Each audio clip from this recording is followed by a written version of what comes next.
નમસ્કાર દર્શક મિત્રો, મિસ્ટર ગુજરાત ન્યૂઝમાં આપનું સ્વાગત છે। રાજકોટ જિલ્લાના ધોરાજીના વિવિધ વિસ્તારમાં સિટી પોલીસ તંત્ર અને પીજીવીસીએલ અધિકારી ગેરકાયદેસર વીજ જોડાણ તથા વીજ મીટરો ચેકિંગ કરવામાં આવ્યું।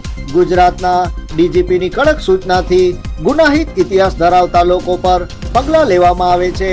તેની સૂચનાથી ધોરાજી સિટી પોલીસ તંત્ર અને પીજીવીસીએલ તંત્ર તાત્કાલિક હરકતમાં આવેલ અને સૂચનાનું પાલન પણ કરી દેવામાં આવેલ, જેમાં ધોરાજીના વિવિધ વિસ્તારોમાં ગુનાહિત ઇતિહાસ ધરાવતા લોકો ઉપર ધોરાજી સિટી પોલીસ તંત્ર અને પીજીવીસીએલ તંત્ર દ્વારા ગેરકાયદેસર વીજ જોડાણ અને વીજ મીટરો ચેકિંગ હાથ ધરવામાં આવ્યા હતા અને જે જગ્યાએ ગેરકાયદેસર વીજ જોડાણ અને વીજ મીટરોમાં ગેરરીતો જોવા મળેલ તેમાં ઉપર દંડ ફટકારવામાં આવેલ। વીજ જોડાણ કાપી નાખવામાં પણ આવ્યું હતું। ધોરાજી સિટી પોલીસ સ્ટેશન વિસ્તારમાં આવતા બહારપુરા, ખીજડા શેરી, 5 પીરવાડી, વિજયનગર, રામપરા, ચિયસ્તિયા કોલોની, સાંદડિયા બજાર જેવા વિવિધ વિસ્તારોમાં કાયદેસર કાર્યવાહી કરી, જેને લઈને ગેરકાયદેસર ગુનાહિત ઇતિહાસ ધરાવતા લોકોમાં ફફડાટ વ્યાપી ગયો।